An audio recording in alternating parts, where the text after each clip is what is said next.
Buenas tardes, bienvenidas y bienvenidos a la presentación de nuestro informe de Transit, cuya portada podéis ver ya en pantalla y que lleva por título De hombres adultos a niñas adolescentes, cambios, tendencias e interrogantes sobre la población atendida por el Servei Transit en Cataluña del 2012 al 2021.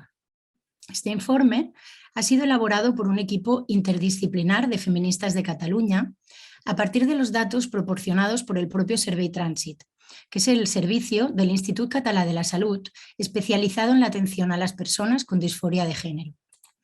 Yo soy Alejandra Prieto y en nombre de todas mis compañeras de feministas de Cataluña quiero agradecer a todos los asistentes el interés mostrado y vuestra presencia y esperemos que participación posterior tras las pantallas. Me vais a permitir que comience presentando, aunque sea muy brevemente, nuestra organización para todos aquellos que todavía no nos conozcan. Feministas de Cataluña es una asociación feminista radical que defiende la igualdad real y efectiva entre mujeres y hombres. Somos abolicionistas del género y luchamos contra todas las formas de violencia machista que sufren las niñas y las mujeres en el mundo solo por el hecho de serlo. Somos una asociación totalmente independiente de cualquier partido político y no recibimos ninguna subvención que pueda comprometer nuestra independencia. Todo el trabajo que realizamos es altruista y sin ánimo de lucro, incluido el informe que hoy os presentamos. Estamos conectadas y colaboramos con diversas asociaciones feministas nacionales e internacionales, como la confluencia del movimiento feminista o la Women's Declaration International. En la presentación de hoy habrá primero una intervención inicial que vamos a realizar 3 miembros de feministas y posteriormente un turno de preguntas abierto a todos los asistentes.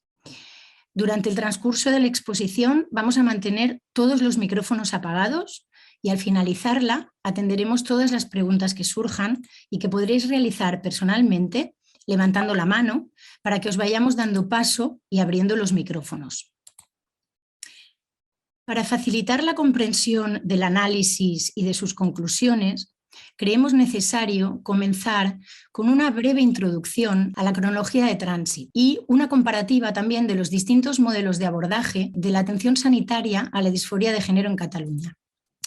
El Servei Transit se crea en el año 2012 en la ciudad de Barcelona y es a partir de 2015 que se amplía a toda la región metropolitana. Luego ya progresivamente se va extendiendo también al resto del territorio. Este servicio está fundado y dirigido por una ginecóloga, la doctora Rosa Almirall, y no por una profesional experta en salud mental. ¿Y por qué señalo esto? Porque la disforia de género, que es el profundo malestar con el propio cuerpo y el intenso deseo de ser del otro sexo, sigue figurando tanto en la Clasificación Internacional de Enfermedades de la OMS, llamado CIE-11, como en el Manual Diagnóstico y Estadístico de los Trastornos Mentales, el DSM-5, que incluso en su revisión de julio de este mismo año la sigue tipificando como un tema de salud mental, a pesar de que ahora el término disforia de género haya sido sustituido por el de incongruencia de género. Desde el año 2000 hasta el año 2016, la UIG, la Unidad de Identidad de Género del Hospital Clínic de Barcelona, funcionó como servicio de referencia de atención a las personas con disforia. Este sí, impulsado por una psiquiatra, la doctora Esther Gómez. Este servicio, sin embargo, tenía un modelo de atención diferente, más cautelar, y entró pronto en conflicto con el modelo de Transit. Se basaba, en primer lugar, en la exploración y en el acompañamiento psicológico constante de los pacientes y atendió a 1.045 personas, de entre ellas solamente 74 menores, del año 2008 hasta el año 2014. Es en 2017 cuando la Generalitat de Cataluña oficialmente designa a Transit como servicio de referencia. El modelo afirmativo de Transit está basado en el autodiagnóstico y considera que el único requisito para iniciar un tratamiento debe ser el consentimiento informado del paciente. Es decir, que es el paciente el principal responsable de su tratamiento. Este cambio de modelo no es casual, sino que está apoyado en la Ley Trans catalana, aprobada en 2014, que instaura la despatologización de la disforia de género, a la vez que facilita enormemente el acceso a tratamientos hormonales, cirugías y cambios de sexo legal, incluso a los menores de edad.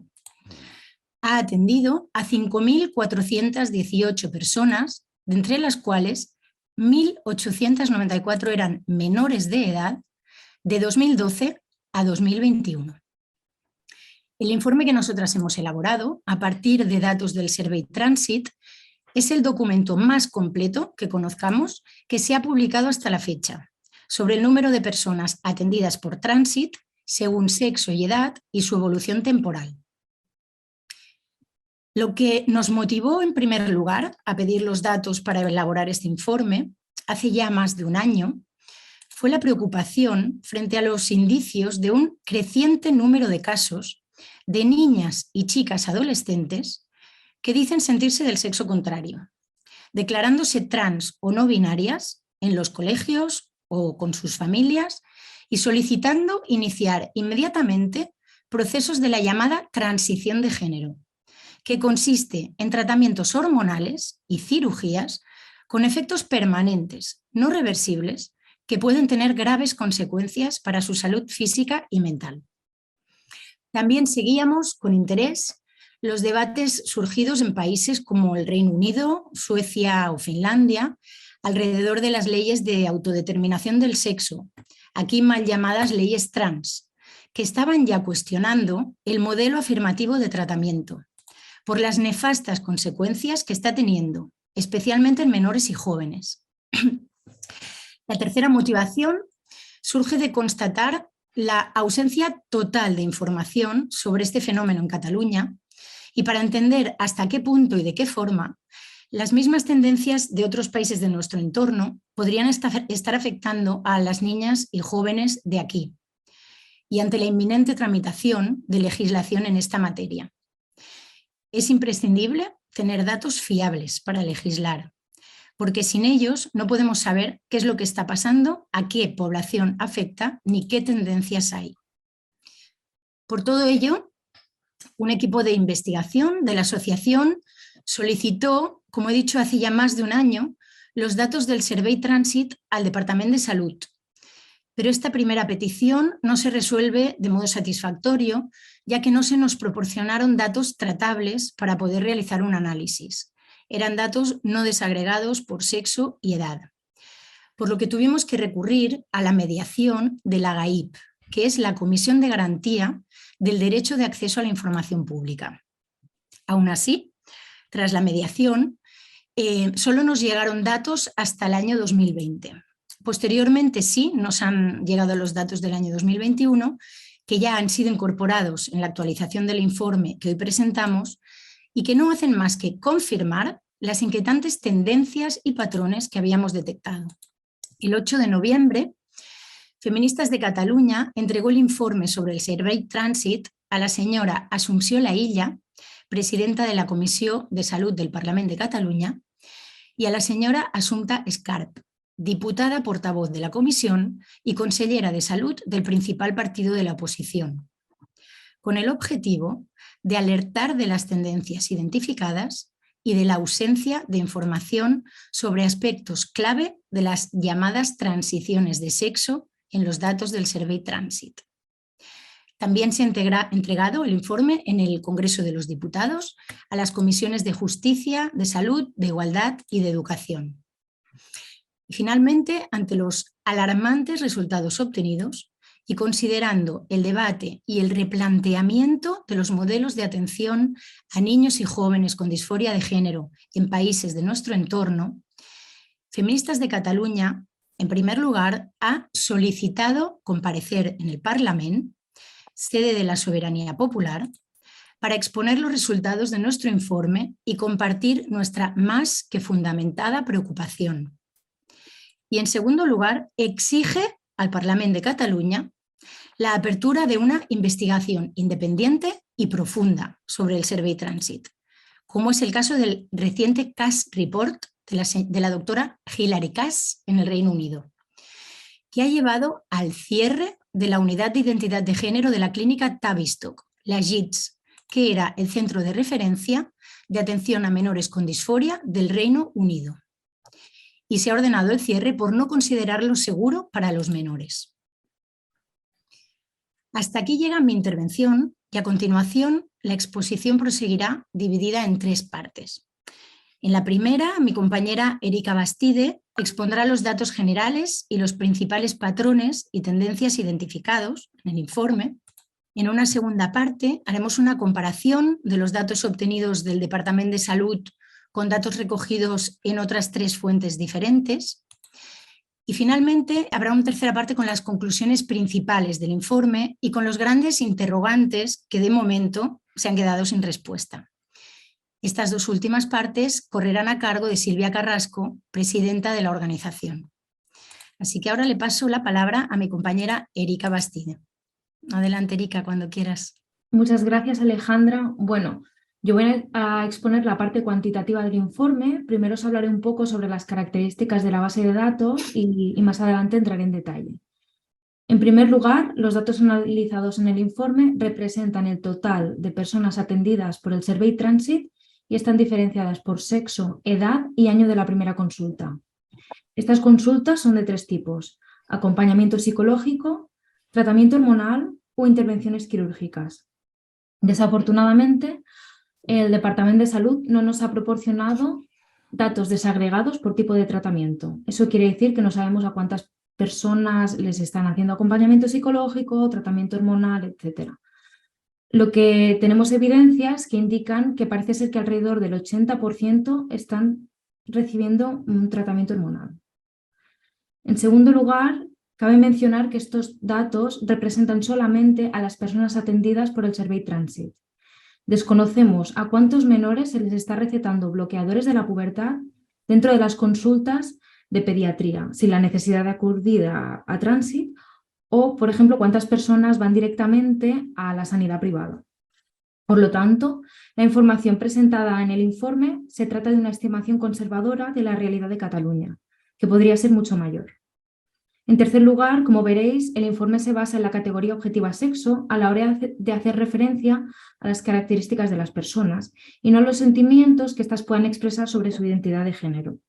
En todo el informe, las palabras niña, chica y mujer hacen referencia a personas del sexo femenino y las palabras niño, chico y hombre hacen referencia a las personas del sexo masculino.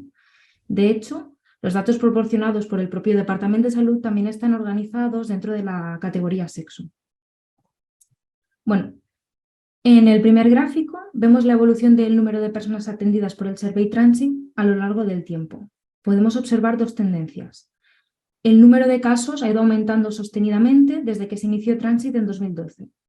Dentro de este aumento sostenido podemos diferenciar 2 fases. Una primera hasta el año 2016, donde los casos van aumentando poco a poco, y otra a partir del 2016, en el que el crecimiento ya lo consideramos exponencial.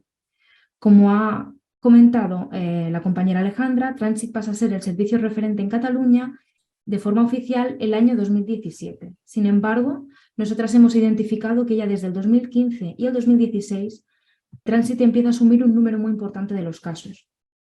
Además, vemos un aumento muy alarmante entre el año 2020 y el año 2021, en el que hay un aumento de un 40% en un solo año, que recoge probablemente a todas aquellas personas que decidieron hacer una transición durante los meses del confinamiento. Solamente en el año 2021 se atendió a 1.454 personas nuevas. Estos son 47 personas nuevas cada semana del año. En el siguiente gráfico vemos el total de personas atendidas por sexo, desde el 2012 hasta el 2021.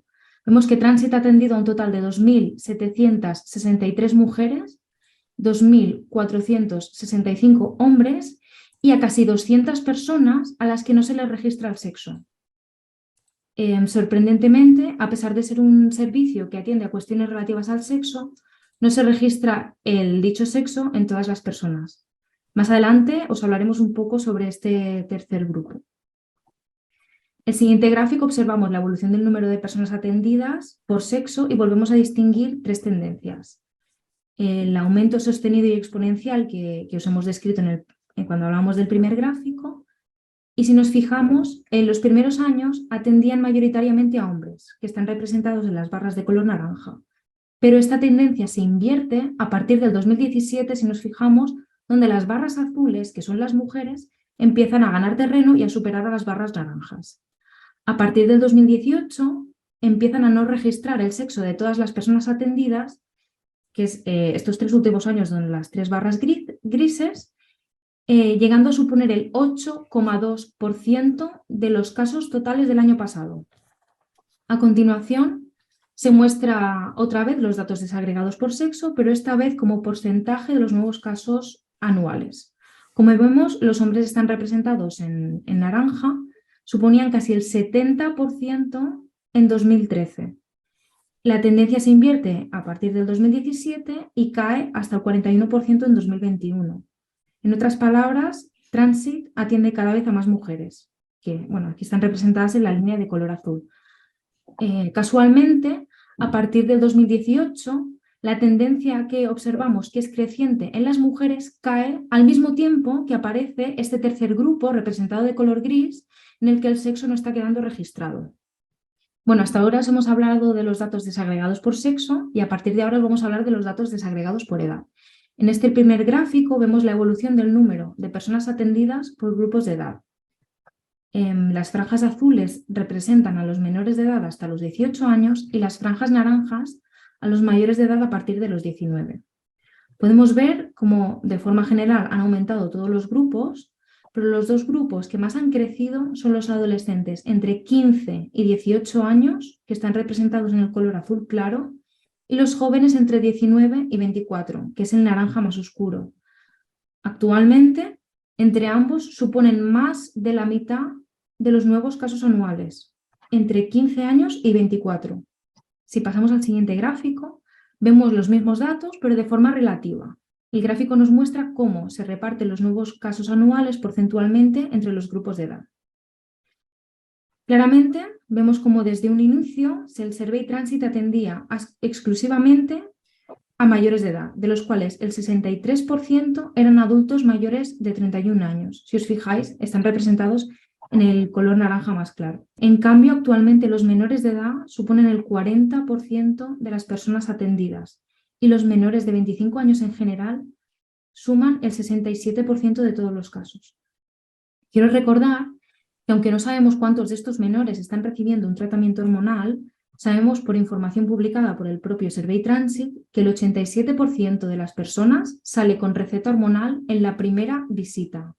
Hemos visto, por un lado, que Transit atiende a cada vez más a mujeres y, por otro lado, los datos de edad nos muestran que Transit atiende cada vez a más menores. Esto ha hecho que el promedio de edad de las personas atendidas haya caído a lo largo del tiempo. A pesar de no disponer de datos exactos, en Feministas de Cataluña hemos intentado cuantificar esta caída. En el informe os explicamos con más detalle cómo hemos hecho este cálculo. Y según nuestros cálculos, en 2012 el promedio de edad de las personas atendidas era de 34 años y ha caído un total de 12 años hasta llegar a los 22 años del promedio en 2021. Aquí quiero remarcar que estamos hablando de un promedio, por lo tanto esta cifra de 22 años de edad comprende edades tan dispares como adultos de 60 o niños de 5. Ahora hemos analizado los datos desagregados por sexo por un lado y los datos desagregados por edad por el otro. Y ahora los vamos a ver cruzados por sexo y edad. Esto nos permite analizar cómo hombres y mujeres tienen unos patrones de edad distintos. Este gráfico muestra una pirámide poblacional de las personas atendidas. Las mujeres las veis representadas en la parte de color azul en la parte izquierda y a los hombres de color naranja en la parte derecha. Como podéis ver, los grupos más mayoritarios en los hombres son los de más de 30 años y en segundo lugar los de 19 a 24. Sin embargo, las mujeres presentan una tendencia distinta y es que la gran mayoría de las mujeres que acuden a Transit son chicas entre 15 y 24 años de edad. El siguiente gráfico nos muestra un patrón de edad claro, persistente y diferenciado en función del sexo. Las franjas azules nos presentan a los menores de edad y las franjas naranja representan a los adultos. En el caso de los hombres, atendidos, el 75% son mayores de edad. Fijaros que la franja de 31 años o más, en naranja claro, llega a ser el 32% del total. En cambio, el patrón de edad para las niñas y las mujeres es muy diferente. Están en la línea inferior y es que las menores, en color azul, suponen el 43% del total. Y si nos fijamos, el 75% de las mujeres atendidas son menores de 25 años. Si, como hemos visto, Transit atiende cada vez a más mujeres y cada vez a más menores, esto ha supuesto un cambio en el patrón demográfico de las personas atendidas, lo que da sentido al título de nuestro informe, ya que en su creación Transit era un servicio pensado para hombres adultos, sobre todo mayores de 30 años, y actualmente atiende en su mayoría a niñas adolescentes. Este gráfico representa la distribución de hombres y mujeres por grupos de edad. Lo hemos apodado el gráfico del pez y muestra lo que sería para nosotras el resultado principal del informe. Y es que Transit está atendiendo a grupos demográficos completamente dispares cuya problemática no tiene nada que ver entre sí. En el gráfico podemos observar tres casos bien diferenciados. Si nos fijamos, en los menores de 0 a 9 años se está atendiendo mayoritariamente a niños varones de sexo masculino de 0 a 9 años en la parte izquierda de la pantalla. Una vez llegada a la pubertad, en las edades de preadolescencia y adolescencia, las niñas pasan a ser el grupo mayoritario, llegando a ser el 65-67%. Y finalmente, en la parte derecha veis cómo a partir de los 25-30 años los hombres vuelven a ser mayoría, llegando a suponer el 68%. Es necesario destacar que los datos proporcionados por el Departamento de Salud no desagregan por grupo de edad a los mayores de 30 años. Es un grupo que puede incluir tanto a personas de 30 años, de 32 años o de 60. Si las líneas de este gráfico siguieran hacia la derecha con horquillas de cada 10 años, sospechamos que la línea naranja que representa a los hombres seguiría aumentando y la línea azul que representa a las mujeres seguiría disminuyendo. Finalmente, hemos querido explorar qué patrón de edad siguen las personas a las que no se les registra el sexo. Si podemos poner el gráfico de las líneas. Bueno, parece que no está disponible, pero podemos pasar al siguiente. Y luego, si queréis, al final de la intervención podemos intentar rescatarlo, ¿de acuerdo?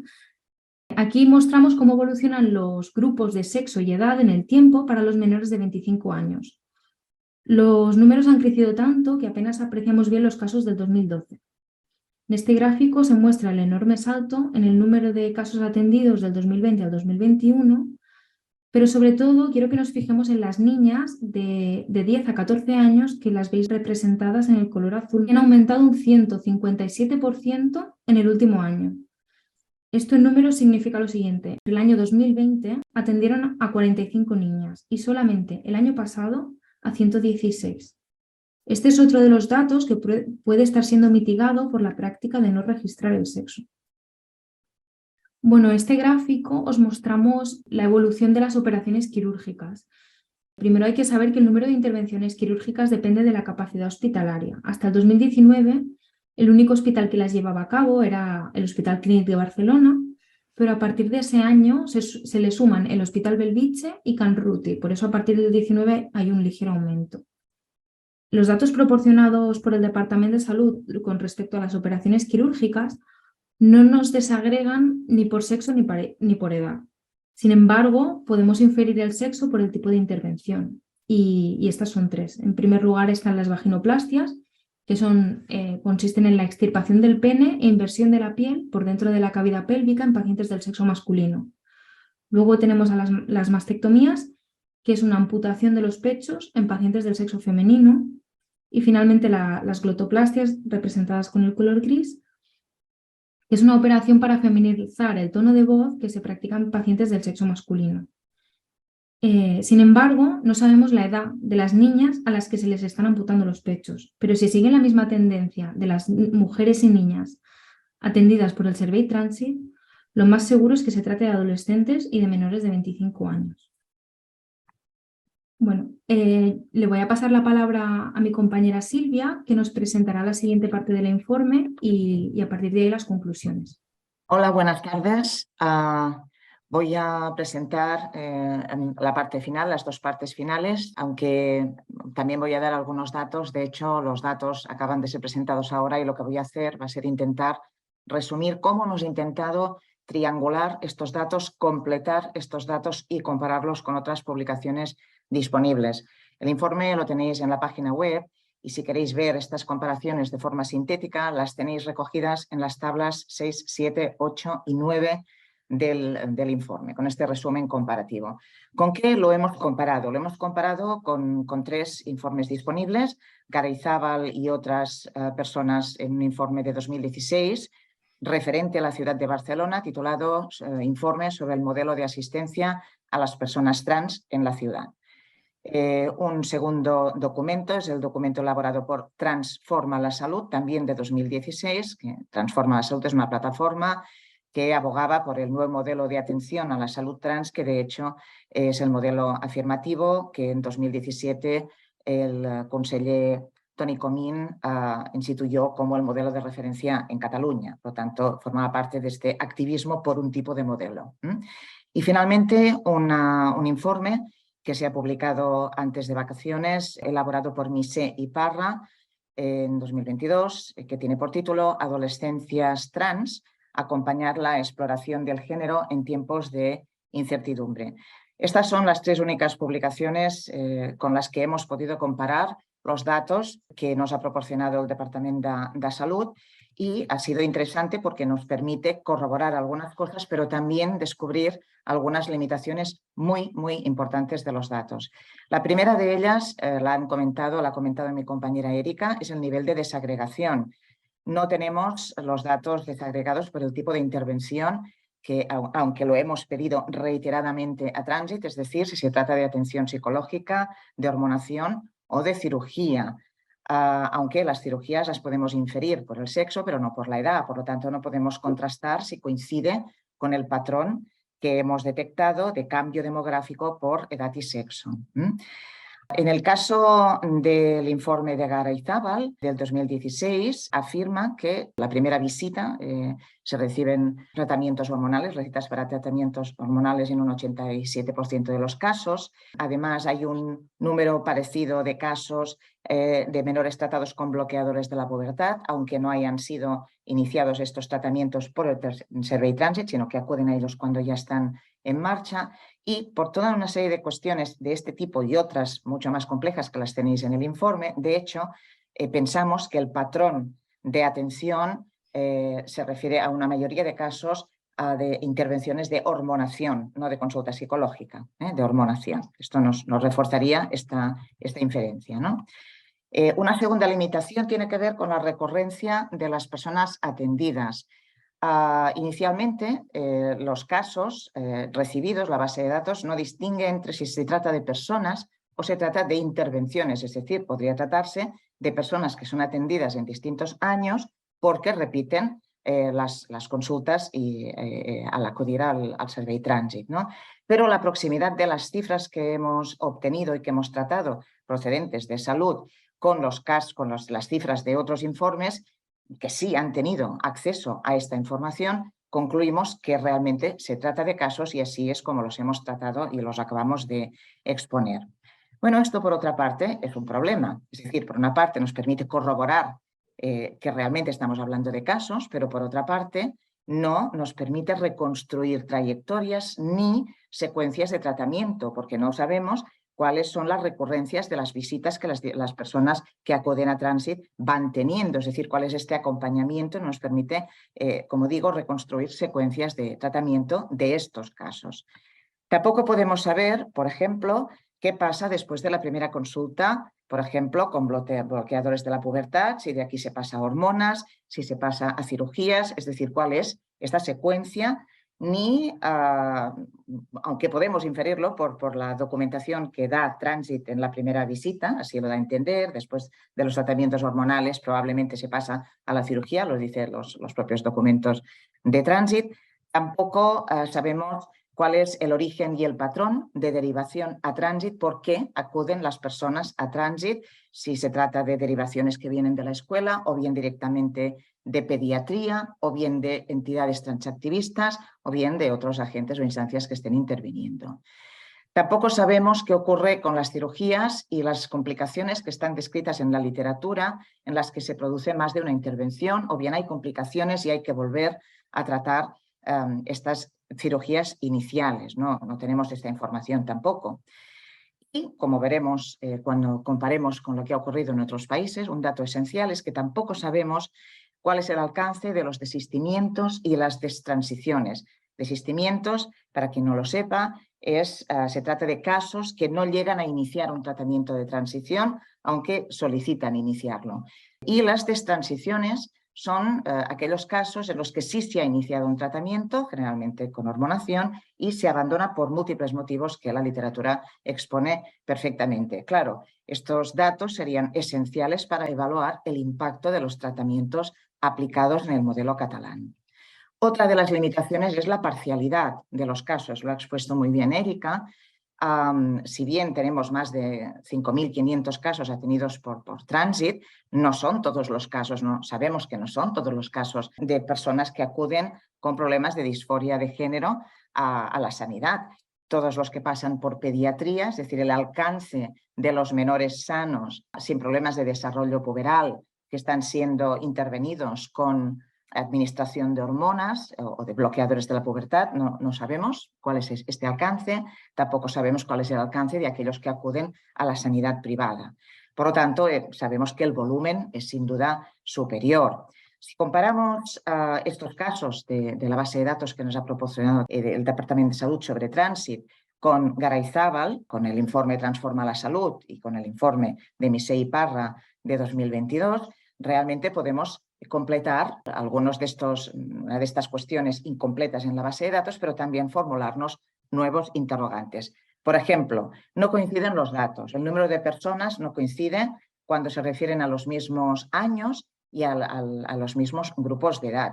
Por ejemplo, hay unas 20 personas menos en Garayzábal respecto a los datos del Departamento de Salud, pero los tienen por tipo de tratamiento o por si se trata de la primera o la segunda visita. Feministas de Cataluña no ha tenido acceso a estos datos.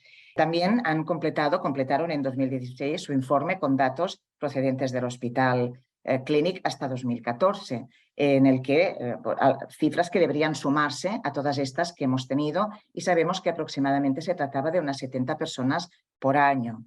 En el caso de los datos de este documento de Transforma la Salud, también tiene un anexo con datos de tipo descriptivo que no son fáciles de interpretar, pero también vemos que son superiores las cifras a las proporcionadas por salud, pero al mismo tiempo inferiores a las cifras que contiene, a pesar de ser del mismo año, el informe de Garayzábal.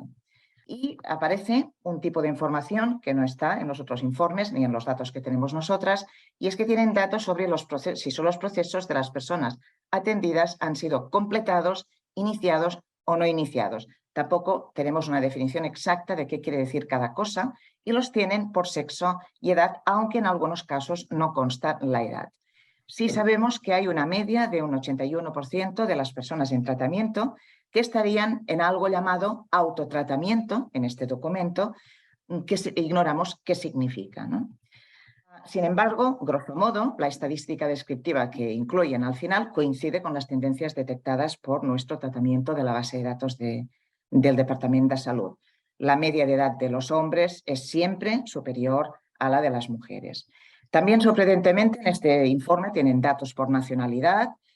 Hablan de 41% de hombres trans que han completado el proceso y de 89% de mujeres trans que lo han completado. Por tanto, estamos hablando en el primer caso de mujeres y en el segundo caso de hombres de sexo femenino en el primer caso y de sexo masculino en el segundo. También tienen datos sobre el número de hijos de las personas atendidas, su situación laboral o si tienen estudios universitarios.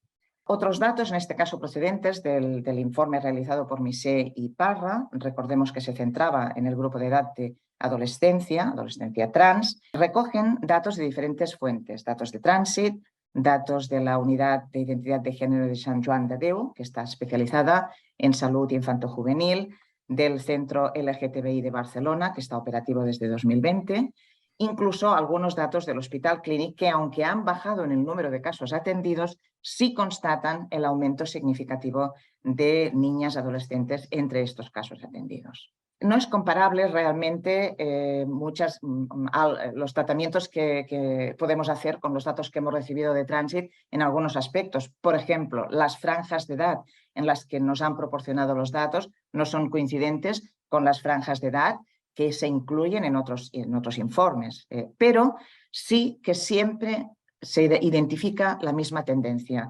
aumento sostenido de casos de adolescentes con una proporción más alta de chicas.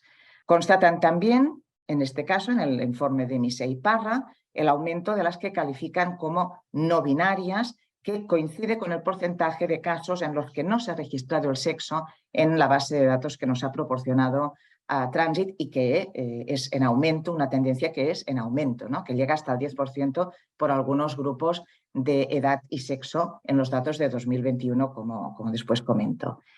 Además, sorprendentemente, en este informe sí que se conoce el sexo de las llamadas no binarias y el 66% son chicas en la base de datos de los datos que tienen sobre Transit, incluidos en su informe, y el 64% son chicas en los datos que proceden de Sant Joan de Déu.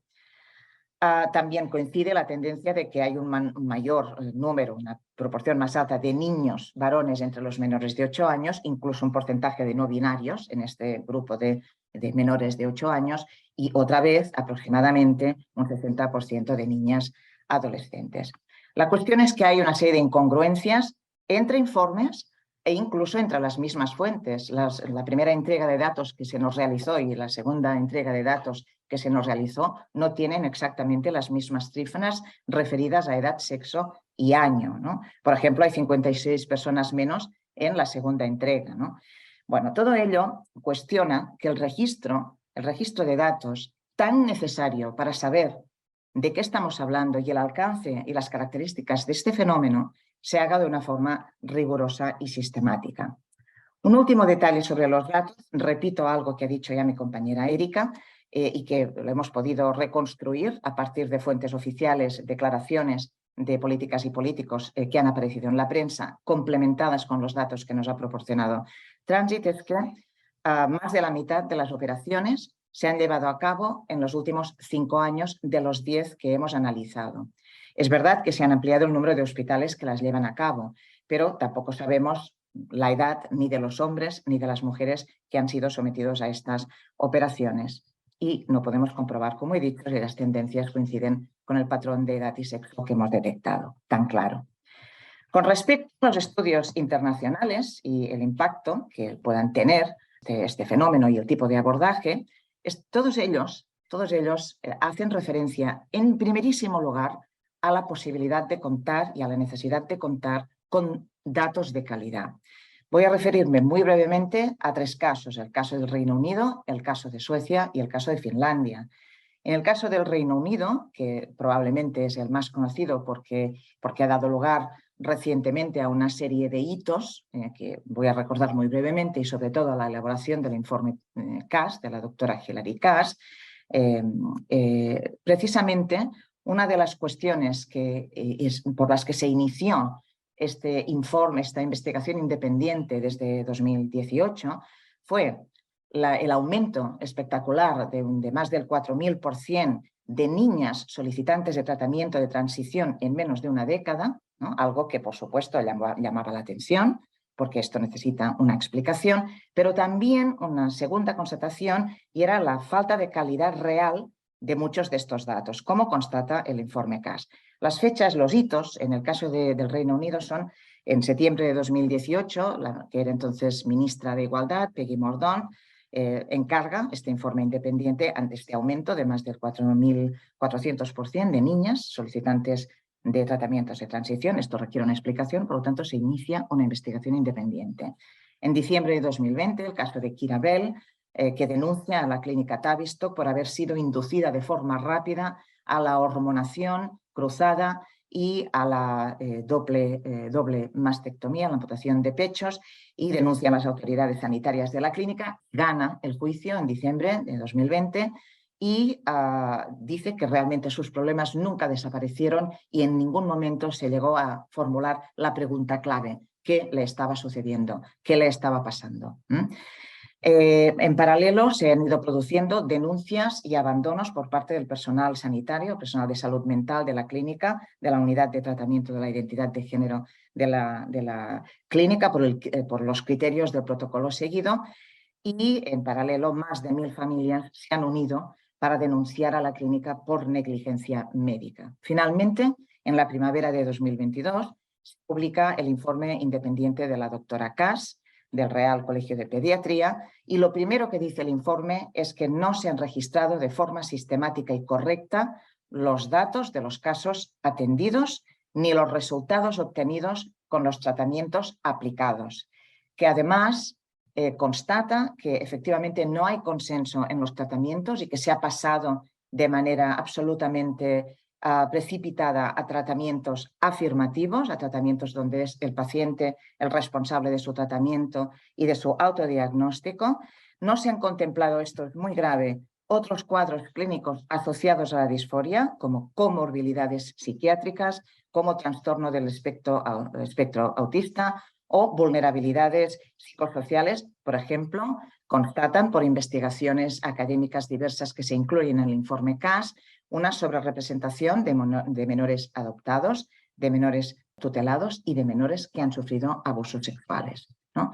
Entonces, sin un abordaje psicológico prioritario, con la pregunta central ¿qué les pasa y por qué?, se llega a la conclusión que esta unidad de tratamiento de la identidad de género de la clínica Tavistock debe ser cerrada y debe transformarse el modelo de atención. El énfasis en la falta de rigor de los datos y de contemplar la complejidad de los casos, recogiendo todas estas casuísticas, ha sido la base de este informe y de la decisión tomada para cerrar esta unidad.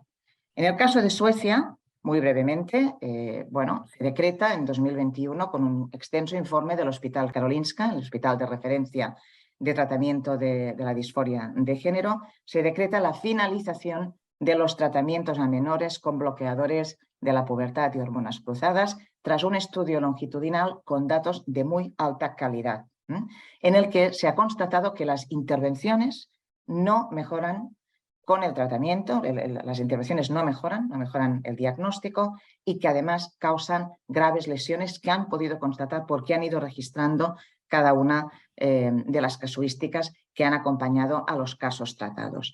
Y han decidido apostar por un abordaje psicológico y ético de lo que llaman la angustia de los menores que rechazan su cuerpo. Son las palabras del informe del Hospital Karolinska y de las decisiones del modelo oficial sueco en la actualidad. Finalmente, en Finlandia, por diversos estudios académicos, se toman las medidas más drásticas, por motivos similares, pero también contando con muy buenos datos que les permiten reconstruir estas trayectorias y si los tratamientos han funcionado o no, y si las lesiones que han causado son superiores al origen de estos tratamientos y por el que se pedía una atención relativa a la transición, ¿no? Y se desmarcan de forma explícita de la Organización Mundial de Profesionales de Atención a la Salud Trans, el WPATH. Abogan por la psicoterapia por encima del tratamiento hormonal o de la cirugía en menores de 25 años. Bueno, finalmente los datos de salud no informan de ningún tipo de comorbilidad y otras circunstancias de vulnerabilidad psicosocial, aunque tenemos indicios también en Cataluña, al menos del primer aspecto. De hecho, están contenidos en el propio informe de Misé y Parra, ¿no?, donde informan que en Sant Joan de Déu, como sabemos, ¿no?, el Hospital de Referencia en Salud Infantojuvenil, está detectada esta comorbilidad. Hay muchos casos, chicos y chicas con trastorno del espectro autista que presentan también disforia de género y muchos casos atendidos por disforia de género con rasgos del trastorno por espectro autista. Por lo tanto, se constata. Por lo tanto, nuestras conclusiones principales son las siguientes. Hay un aumento exponencial de los casos atendidos, Los nuevos casos anuales se han cuadruplicado entre 2016 y 2021. El patrón de edad está claramente diferenciado entre mujeres y hombres, que indican casuísticas muy dispares. Entre los menores predominan los niños, menores de 9 años. En el grupo de edad de 10 a 25 años predominan las niñas y las chicas. Y vuelven a predominar los hombres entre los mayores de 30 años, con un cambio acelerado que hemos podido demostrar, y os lo acabamos de mostrar, en el patrón demográfico de la población atendida, de hombres a mujeres, de adultos a menores. Quiero señalar de forma muy específica el aumento alarmante en las niñas preadolescentes de 10 a 14 años y en las chicas de 15 a 18 años que no quieren ser mujeres. Y que debe ser explicado este fenómeno porque suponen casi el 70% de su grupo de edad en los casos de disforia que atiende Transit. Esto debe ser explicado, igual que ha sido también causa de alarma, y lo fue en 2018 en el Reino Unido y lo ha sido en los otros países que han analizado con datos de calidad qué ha sucedido y que han dado marcha atrás en el modelo de atención. Paso finalmente a algunos de los interrogantes que suscita todo este análisis, a pesar de sus limitaciones y del esfuerzo que hemos hecho por complementarlas y de las incongruencias internas, como digo, tanto en las diferentes entregas de esta base de datos con la que hemos trabajado y el contraste e intento de triangulación con otros informes disponibles, ¿no? La primera cuestión es por qué hay un número creciente de casos en los que no se recoge el sexo, tratándose precisamente de una cuestión relacionada con el sexo en los casos atendidos. ¿Esto es un criterio que lo fija el Departamento de Salud o es un criterio a discreción de cada unidad territorial de las que ya existen en Cataluña, ¿no? Otra cuestión clara es cuántos adolescentes están recibiendo tratamientos hormonales. No hemos recibido los datos desagregados por tipo de intervención. Necesitamos saber cuántos y cuántas adolescentes están recibiendo tratamientos hormonales y cuántas adolescentes, a cuántas se le están practicando mastectomías. ¿Cuál es la evidencia científica que apoya estos tratamientos después de ver los 3 casos que hemos seleccionado, entre otros, de los países que están dando marcha atrás a la luz de bases de datos de calidad longitudinales al ver los efectos perversos de estos tratamientos, ¿no?, que convierten en dependientes de por vida de la industria farmacéutica a menores desde tiernas edades, ¿no? Otras cuestiones prácticas es, por ejemplo, cómo son las trayectorias de tratamiento, cuánto tiempo pasa desde la primera visita hasta que se inicia un tratamiento hormonal. ¿Por qué se toman decisiones en las primeras visitas, ¿no? ¿Qué pasa después de recetar un tratamiento hormonal? ¿Qué clase de seguimiento se hace, ¿no?, sobre la evolución de la salud, el impacto que ya tiene en la salud de las y los menores, ¿no?, y de las personas adultas, jóvenes, ¿no? Y claramente, ¿a qué atribuye el Departamento de Salud el cambio tan marcado en la composición demográfica por sexo y edad de las personas atendidas por el Servei Transit? Si os fijáis, entre 2020 y 2021 hay un aumento espectacular del número de casos. Esto también tiene un efecto relativo a la exposición a redes sociales durante el confinamiento escolar, que ha sido descrito por la doctora Lisa Littman en su caracterización de lo que llama la disforia de género de inicio rápido. El 65% de los casos habían sufrido un aumento a la exposición de redes y consumo de productos digitales entre estas chicas, ¿no? Bueno, hay personas que una vez iniciado el tratamiento quieren abandonarlo, es decir, hay destransicionadoras, hay desistidoras. ¿Cuál es el protocolo de actuación en estos casos? ¿Qué se hace en estos casos? Hasta aquí nuestra exposición y quedamos a vuestra disposición para contestar preguntas y para seguir dialogando y de alguna manera, bueno, pues para ver cuáles son los siguientes pasos que nos podemos plantear a la luz de estos resultados. Gracias. Muchas gracias, Silvia. Abrimos entonces ahora el turno de preguntas y bueno, rogamos a todos los participantes, por favor, que formuléis preguntas directas, concisas, relacionadas con el informe, para que todo el mundo tenga tiempo de intervenir si lo desea. Hay que levantar la mano y entonces vamos a poner en marcha los micrófonos de las personas que quieran formular preguntas. Si hay varias preguntas, lo que haremos es recogerlas de dos en dos y después las irán respondiendo. Tenemos una pregunta de Graciela Baravalle y otra de Amparo Domingo. Si podéis abrir micros de estas dos personas, Graciela Baravalle y Amparo Domingo, y que formulen las primeras dos preguntas, por favor. Estáis las dos ya con micrófono abierto. Puede hablar Graciela, por favor. Pues querría saber qué respuesta se obtuvo del Parlamento para poder presentar el informe en el lugar necesario para que toda la población votante se entere de este tema. ¿Te parece, Alejandra, si recogemos algunas preguntas? Sí, Silvia, por eso. Amparo, si quieres pregunta tú y luego ya van contestando.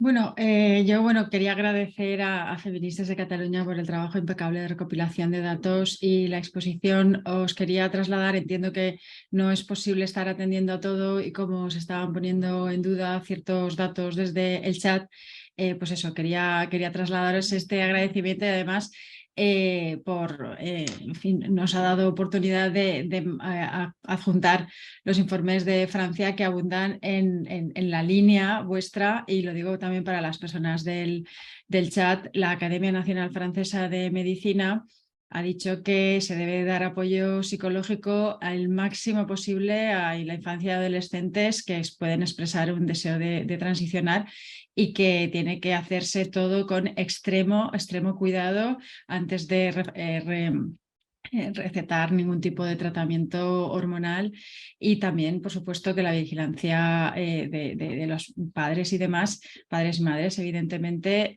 sobre estas cuestiones que tiene que además respetarse, por supuesto, y sobre todo, dicen, está el carácter adictivo de un exceso de interacciones en las redes sociales, que se ha visto que es responsable en una gran parte de este sentido de incongruencia. Esto es la Academia Nacional Francesa quien lo muestra, y no sé si en ese sentido teníais también información de otros organismos que se hayan podido que hayan podido en estos momentos estar evaluando también la información. No sé si tenéis...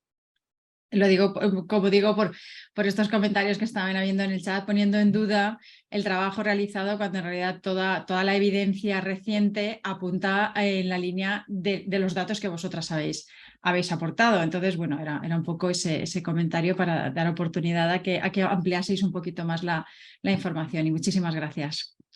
Gracias a ti, Amparo. Bueno, pasamos a, si queréis. Queda otra pregunta, Silvia. Si quieres, recogemos la tercera, que queda levantada. Sí. De acuerdo. Rosario Iraola. Adelante, Rosario. Hola, chicas. Bueno, una maravilla el informe que habéis presentado, enhorabuena. Súper necesario. Bueno, en fin. Preguntas para el resto del Estado español. Yo vengo de Euskadi y para las compañeras que estamos aquí. ¿Qué pistas nos podríais dar, las que habéis elaborado? Hemos entendido la metodología y los pasos que habéis dado en Cataluña para conseguirlo. ¿Qué pistas nos podéis dar para que nosotras, en las diferentes autonomías, para no caer en los errores que seguramente habéis caído todas vosotras, podemos iniciar para conseguir el mismo en las autonomías? Por ejemplo, en el caso de Euskadi, actualmente las estadísticas son infames, en fin, que nos deis pistas de a dónde dirigirnos y cómo hacer esto. Muchísimas gracias, sois fantásticas. Gracias. Muchas gracias, Rosario. Pues sí, paso a contestar. Muchas gracias por las preguntas. Las tres preguntas realmente dais en el clavo, ¿no? Es importante porque podemos contestar a las tres, ¿no? Tal vez nos hacéis otras preguntas que no podamos contestar, pero seguiremos investigando si es así. En el primer caso, me habéis preguntado cuál ha sido la reacción y qué pasa con esto, ¿no? Bueno, Tenemos información, tenemos reacción por parte de la señora Assumpta Laïllo, que es la presidenta de la Comisión de Salud del Parlamento de Cataluña. Han recibido el informe y nos han hecho saber que han recibido el informe y que lo han leído con interés. Y bueno, en estos momentos lo único que os podemos decir es que estamos a la espera de una posible, pues no sé, reunión, pero no sabemos nada todavía. Si esto se produce, nosotras hemos pedido esta comparecencia. Si esto se produce, sin duda lo sabréis, porque pensamos que no hay nada más necesario en una democracia que luz y taquígrafos. Por lo tanto, así lo haremos saber y de momento sabemos esto. Hay un acuse de recibo por parte del Parlamento de Cataluña. Por parte de las comisiones del Congreso de los Diputados todavía es pronto porque realmente el registro se ha realizado esta misma semana, dado que hemos tenido que trabajar un mes más con los datos recibidos de 2021 con posterioridad a la presentación del informe en el Parlamento de Cataluña y ante los medios el 8 de noviembre. Sobre la segunda intervención, muchas gracias, Amparo, también. Sí estamos, por supuesto, al caso de lo que ocurre en muchos más países, en el caso de la Academia Nacional Francesa y también en la misma línea. Todo apunta en la misma línea, pero claro, en el informe nosotras no hemos incluido una comparación con absolutamente todos los países de los que teníamos indicios, datos, posicionamientos, etc. Hemos escogido 3 que nos han parecido muy interesantes porque apuntaban o a la falta de calidad de los datos para poder hacer un seguimiento longitudinal y comprender el alcance y el sentido de este fenómeno social, porque lo es, que merece ser estudiado y más desde el punto de vista de los derechos de las mujeres y las niñas y de los derechos de la infancia. Hemos escogido estos 3 países, pero sin duda estamos, como digo, somos conocedoras de lo que ocurre y de otros informes en otros países. Pero no conocemos que se haya realizado ningún otro informe. Sí sabemos que hay investigaciones académicas, concretamente relativas a la Comunidad Valenciana. Sabemos que hay un informe realizado por un equipo en el que participa un colega conocido nuestro, realmente especialista en temas de destransiciones, como Pablo Expósito, y que está a punto de ser publicado un estudio en este sentido, muy comparable al que, por supuesto, le hemos dado a conocer, del que hemos realizado en Cataluña y estamos en contacto los diferentes equipos de investigación. Pero para el caso de Cataluña no conocemos que haya ningún otro informe ni ningún otro equipo realizando un trabajo en profundidad, longitudinal, con los datos disponibles que nos ha proporcionado el Departamento de Salud. Son datos de tránsito, con todas las deficiencias que he señalado y que, en cambio, en otros informes parece pues, que han completado con otros datos y otros datos que probablemente no existen y que es muy preocupante que no existan, como los casos de comorbilidad, etcétera, etcétera, o las situaciones de vulnerabilidad psicosocial, clave en el informe CAS. Precisamente una de las críticas a lo que hacía Tavistock, pues esto es lo que os podemos contestar en este sentido. Respecto al resto del Estado también, muchas gracias Rosario por tus palabras. Vamos a ver, Confluencia, Movimiento Feminista, la coordinadora de Confluencia, que como sabéis es la plataforma estatal que reúne a más de 70 organizaciones feministas del Estado español, de la que forma parte Feministas de Cataluña, de hecho fue la líder, ¿no? Desde ahí, de donde salió esta idea de que era absolutamente imprescindible conocer estos datos, porque queríamos entender este fenómeno y estábamos viendo que no existían, no había estos datos. Entonces estaban intentando ahondar en unas legislaciones que la ciudadanía no se ha enterado, que se han aprobado en los parlamentos autonómicos, es que están teniendo el impacto de lo que acabamos de presentar esta tarde. Y ahora estamos en un proceso de posible o inminente aprobación de una ley estatal que va a consolidar y empeorar las condiciones para poder investigar, porque muchas de las cosas que estamos diciendo aquí, si esta ley estatal se aprueba, serán ilegales. Por lo tanto, todo este acto puede ser considerado ilegal, ¿no? O perseguido o no pertinente. Bueno, entonces, al comprobar que no había estos datos, desde Confluencia y el Movimiento Feminista, decidimos hacer una petición de datos formal desagregados por edad, sexo, y todas las características posibles relacionadas con el fenómeno a todas y cada una de las consejerías de salud del Estado español, de todas las autonomías, a todas. De esto hace poco más de un año y en el caso de Feministas de Cataluña decidimos no solo, digamos, en convergencia con esta iniciativa de confluencia del movimiento feminista, sino también hacer nuestra petición de forma independiente dirigida al Departamento de Salud y exigiendo por transparencia y acceso a la información pública estos datos, ¿no? Por tanto, forma parte de un proyecto que es más amplio que el de Feministas de Cataluña. ¿Qué ha pasado a lo largo de este año? La mayoría de consejerías no han contestado. Otras consejerías han enviado datos inservibles.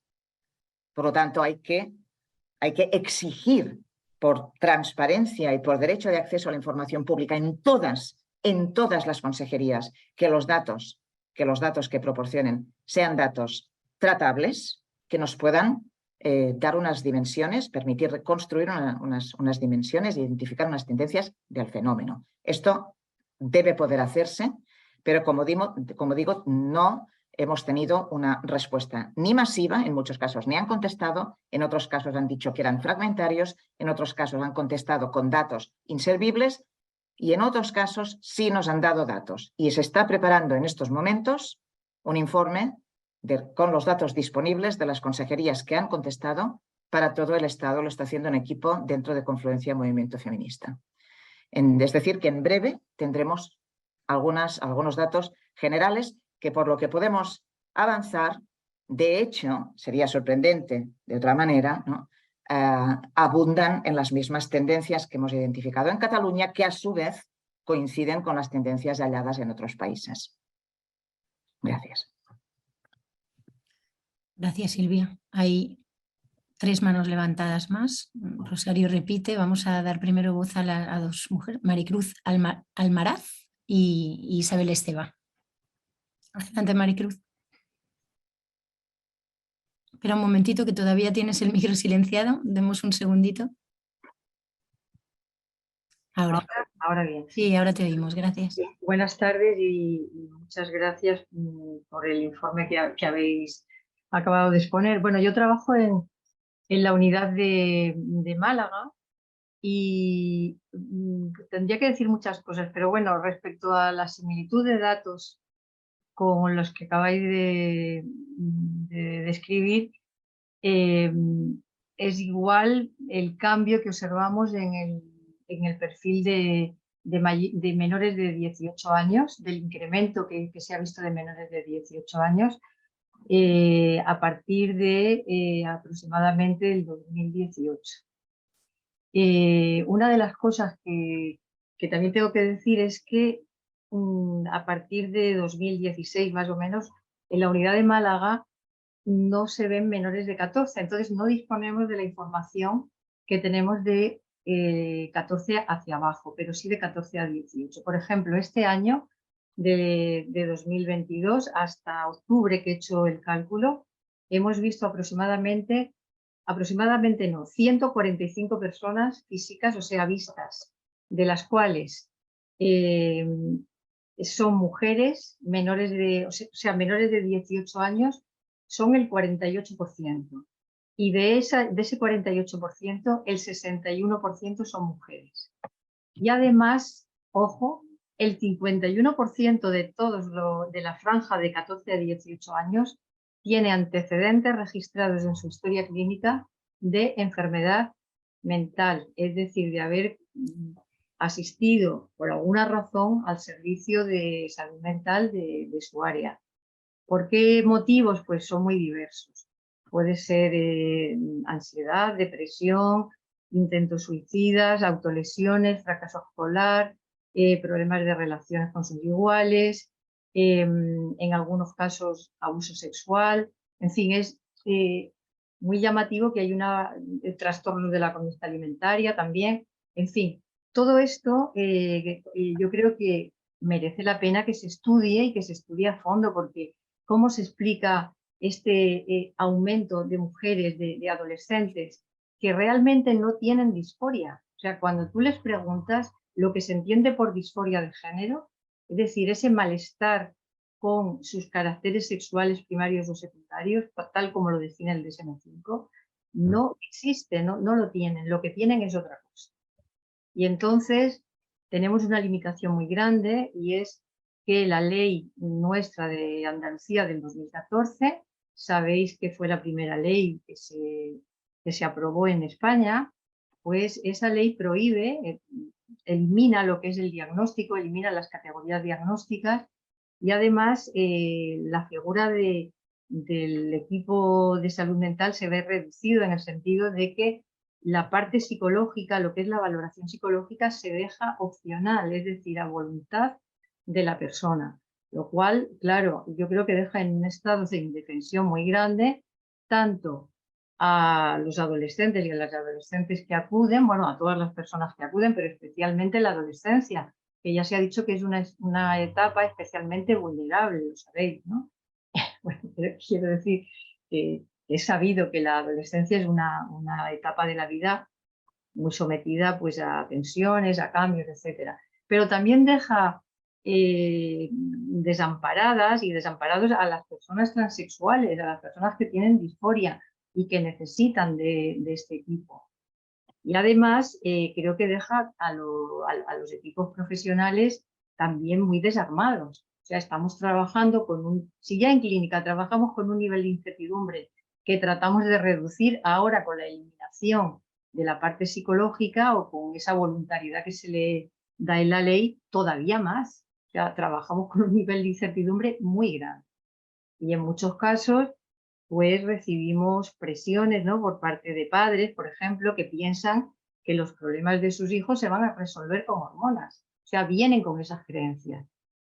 Bueno, otra cosa que he observado y que quiero compartir con vosotras es que esas niñas y esos niños vienen, entre comillas, digo, aleccionados de sus medios, de la parte escolar, pienso yo, ¿no?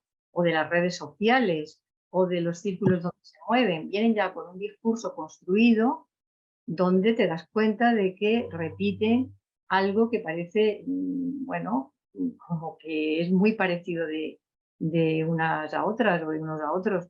Y en ese caso me da que pensar, y con la gente que he compartido esto, que en efecto pues hay detrás de eso una labor de redes, de colegios, de asociaciones, en fin. Bueno, y todo esto pues me alegra saber que hay un interés pues por desvelar qué está pasando. El ejemplo lo tenemos ahora mismo en Reino Unido, que ya se ha mencionado aquí, el informe CAS, donde, bueno, parece que van en esta dirección y ya han cambiado los protocolos de atención en el sentido de que se prioriza como primera medida la atención psicosexual y psicoeducativa, de psicoterapia y psicoeducativa. Y la otra cuestión es que están también muy interesados en saber por qué está sucediendo este aumento de mujeres adolescentes. Si bien es verdad que sobre este punto todavía no hay resultados, se espera que para 2023, para 2024 los haya. Claro, entiendo que esto no es una cosa fácil de indagar así. No son números exactamente, es otro tipo de investigación. Y bueno, ya para terminar, si os fijáis, se acaba de publicar ahora mismo una reacción que ha habido de la WPATH actual frente a el informe CAS. Creo que son 10 puntos que me los tengo que leer con más detenimiento para tratar de ver de qué acusan ahora a la doctora CAS. Bueno, digo a ella porque va contra ella, evidentemente. Y es muy interesante saber esto porque tenemos que contraponer por un lado el modelo afirmativo que proponen la 8ª edición de los SOCs de la WPATH frente a estas reacciones que ha habido en Suecia, en Finlandia, bueno, y en el Reino Unido y en Francia, ¿no? Bueno, ya me callo. Gracias, Maricruz. Todo esto. Muchas gracias, Maricruz. Es fundamental tu aportación y tus reflexiones desde la experiencia profesional clínica. Y estamos en la misma línea, efectivamente, es que hay que poder hacerse las preguntas. Lo que no puede ser es que no se puedan hacer las preguntas, ¿no? Y que no tengamos en cuenta precisamente las evidencias, cómo podemos hacer ciencia y mejorar la atención y legislar, ya no digamos legislar, sin tener en cuenta las evidencias, ¿no? Y tú ahora mencionabas pues, que estás viendo, ¿no?, en la clínica toda una serie de relatos muy aprendidos y muy similares, ¿no?, de estas niñas, adolescentes que aparecen por las unidades de tratamiento de la identidad de género, ¿no? Y bueno, me lo pones en bandeja para recordar que el día 3 de noviembre salió nuestro libro La coeducación secuestrada, junto con otras compañeras de Docemco, otra asociación confluyente, en la que mostramos cómo se produce este tipo de adoctrinamiento por la vía escolar, ¿no? De alguna manera, aquello nos explica el cómo y los datos que hemos presentado de Transit para el caso de Cataluña nos explica el impacto, ¿no? O al menos una parte, ¿no? Podríamos decir que más o menos vamos teniendo datos así, ¿no? Pero muchísimas gracias, vuestro trabajo es inmenso en este sentido, desde la experiencia clínica y desde toda esta reflexión longitudinal que lleváis haciendo tanto tiempo. Gracias. Creo que también quiere hablar Isabel Esteva y muchas gracias por venir. Gracias por estar aquí. No te vemos, Isabel. No sé si puedes enfocar distinto. Ahora sí. Yo sí que no os veo, pero espera. Bueno, buenas tardes y quería... Espera. Voy a poner la galería a ver si por lo menos os veo o me veo. Ahora. Bueno, yo solo quería... 2 o 3 cosas que siempre soy un poco aturullada. Primero, felicitaros porque flaco favor le habéis hecho a Transit con este trabajo tan minucioso que sería publicable mañana mismo como concepto descriptivo y epidemiológico. Aunque os voy a preguntar 2 o 3 cosas. O sea, acabáis de hacerle un trabajo que era obligatorio que lo hicieran ellas y ellos. Porque además tienen el privilegio, y ya sabéis, Maricruz os lo ha comentado, pero yo he coordinado la unidad de Andalucía, y no digo solo Málaga, y hemos trabajado con Media España para trabajar con las unidades que se empezaron a hacer, y es importante las cohortes centralizadas. En el chat, entre el catalán, la prisa y tal, no podía yo seguir las preguntas que estabais planteando, pero es muy difícil si no se centraliza el estudio de estas personas, el sacar seguimientos lineales, longitudinales y dar datos de las preguntas que os hacéis. Mi temor es que a partir de ahora no va a haber respuesta a esos datos porque se están creando puntos de atención unipuntuales con un endocrino detrás de una mesa atendiendo a las órdenes de póngame este tratamiento, porque si no le voy a sancionar con la ley debajo del brazo. Entonces, cuidado con esas preguntas. Pero hay 2 o 3 reflexiones, aparte de felicitaros por este trabajo que habéis hecho. No me enteré muy bien, ni siquiera en el texto, que me lo leeré más despacio, por qué no se sabe si son primeras visitas o sucesivas, porque cada persona o caso debería tener un código de identificación. Si no lo tiene, malo, porque aquí lo que prima es el poder y a ver quién la tiene más grande. Me refiero a la colección moderna de casos a ser vistos. Entonces, ese barullo crea una confusión y poquísima seriedad para los que somos medianamente científicos. Entonces, ese barullo de datos no nos va a llevar a nada, suponiendo que haya personas que nos interese saber cosas. Daros que la unidad de Holanda, que es de las más serias, ha creado un comité que llaman comité moral y de atención. Pero es que encima su preocupación más grande es la elegibilidad del caso. No solo el proceso y el protocolo a seguir, sino la elegibilidad del caso. Entonces, quería comentaros que en Gaceta Sanitaria el año 12 y el año 19, por si os sirve de estadística comparada, sí se reflejaba la epidemiología de las unidades en España que estaban centralizadas en aquel momento entre 8 o 10 unidades. Que os repito, se acabó ese modelo con las leyes y como bien ha dicho Maricruz, la ley nacional solo va a ratificar las leyes autonómicas, pero sin dejarnos los 2 años de reflexión con los casos para elegir bien que una persona tiene criterios de transexualidad. Y fijaros también, en estos datos que os mandan, no podemos hablar de transexualidad porque a veces estamos viendo variantes de expresión de género. Esas variantes de expresión de género y esos roles de género no asumidos y cruzados, etcétera, etcétera, no tienen que llegar a las consultas médicas, no tienen que ponerse hormonas y no hay que operar. No puedes tratar los roles y las confusiones identitarias con cirugías y con hormonas. Bueno, dicho esto, quería solo volver a felicitaros y comentaros que mi preocupación futurible es la recogida de datos con honestidad profesional. Cuando estáis hablando de ciencia, y yo solo he preguntado a Rosa, que además hay mucho catalán ahí en medio que no entiendo todo bien lo que decís, que ¿a qué llamamos ciencia?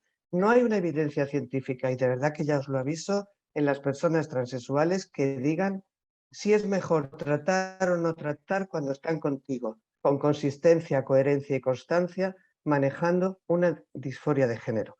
No hay una evidencia que nos diga que un niño de 14 años va a mantener esa identidad cruzada hasta los 80 frente a otro que no se trate. Y entonces la única evidencia que hemos tenido ha sido el seguimiento de cauteloso acompañamiento con tratamientos creados por casos dentro de los protocolos y de los consensos. Y ya me callo, pero solo un matiz. La WPATH es verdad que ha entrado la ideología queer a saco, pero en todos los capítulos, hasta los más peregrinos, dice que debe haber una persona psicóloga o psicólogo en ese equipo al frente para escuchar la historia por primeras veces. Y para poder decir, esta historia puede ser compatible con algo que haya que tratar, o esta historia hay que excluirla. Por supuesto, Silvia, sí tenemos los datos de exclusión y diagnóstico diferencial hasta que nos han dejado actuar. Yo me jubilé hace 3 años y hasta esa fecha, un poquito antes, hasta el año 16, analizábamos todos los criterios de exclusión. A partir del año 16, la ley andaluza nos lo prohibió, pero bueno, en nuestra serie interna de Maricruz y mía, seguíamos trabajando en los criterios de exclusión y os puedo decir que mucha gente bien atendida, bien escuchada, con empatía y con inteligencia y con conocimiento, asume no ser tratada, igual que otra gente nos va a obligar a tratarla seguro por ley. Bueno, gracias de nuevo otra vez. Muchísimas gracias a ti, Isabel, ya lo sabes, yo creo que tu intervención y la de Maricruz, de hecho, realzan la importancia del trabajo que hemos hecho con mucho esfuerzo, pero desde la profesionalidad del equipo de investigación, intentando poner el cascabel al gato, ¿no? Entonces esto tiene más relevancia si lo ponemos en contexto con vuestra experiencia, ¿no? Y quería decir, bueno, contestar a tus 2 cuestiones, ¿no? Bueno, no sabemos lo de la primera y la segunda visita porque no nos lo han pasado. Es decir, tú, fíjate que al inicio mi compañera Alejandra Prieto ha explicado que tuvimos que acudir a mediación, ¿no? A la Comisión de Garantías de Acceso a la Información Pública, incluso después de la mediación, que nos dio la razón. Y por eso nos pasaron esa base de datos, aunque también en una entrega incompleta que han completado aproximadamente el 10 de noviembre, ¿no? Bueno, pues todas las desagregaciones no nos las han pasado, no nos las han proporcionado. No sabemos si las tienen, si no las tienen. Seguro que existen porque otros informes parciales, al menos hasta 2016, sí las recogían. No tenemos ni remota idea. Por lo tanto, esto es absolutamente imprescindible antes de cualquier toma de decisión. Pero como tú muy bien has dicho también, ya se han tomado decisiones que están impidiendo conocer. Entonces, esto es gravísimo. Esto no solamente es grave desde el punto de vista médico y clínico, es grave desde el punto de vista de la democracia más elemental, ¿no? Y hablabas de recoger los datos con honestidad. Y antes hemos tenido un pequeño fallo técnico que querríamos subsanar ahora, compañeras, y es que por alguna razón se ha traspapelado la diapositiva en la que mostrábamos el patrón de estas, exacto, según edad y sexo, que volverá a explicar ahora Erika, por favor. ¿Sí? Gracias. Bueno, si hacemos un poco de memoria, teníamos los datos desagregados por sexo y por grupo de edad, ¿de acuerdo? Y finalmente nos llegamos a preguntar qué patrón de edad siguen las personas a las que no se les registra el sexo, ¿de acuerdo? Y esta es la pregunta que hemos intentado responder en este gráfico. Están los hombres representados en naranja, las mujeres en azul, y este tercer grupo de personas a las que no se les registra el sexo aparecen en color gris.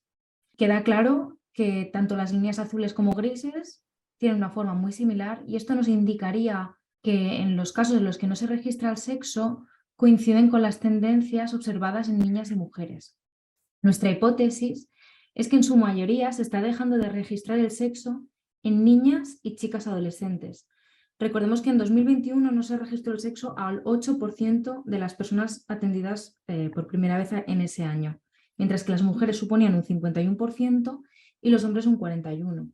Si este 8% en su mayoría son mujeres, se trataría de una práctica negligente, la de no registrar el sexo, ya que estaría camuflando en realidad un incremento mucho más importante en el número de niñas atendidas por Transit, ¿de acuerdo? Pero bueno, como vemos, coinciden los patrones de ambos grupos, pero si no nos dan realmente los datos, no podemos tener la información con certeza, y eso es lo que es preocupante en este sentido.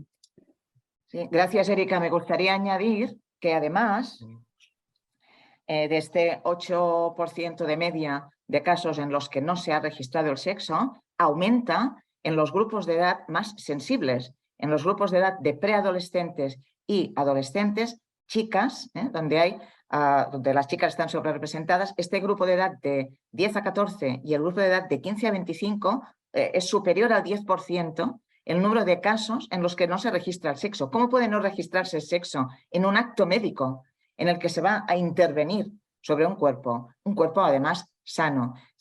A nosotras nos parece, sin pertenecer a profesión médica, somos científicas sociales, cualitativas, nos parece absolutamente inaceptable. Entonces, no me imagino lo que deben pensar las profesionales de la medicina, encima especialistas en el tratamiento de la disforia de género.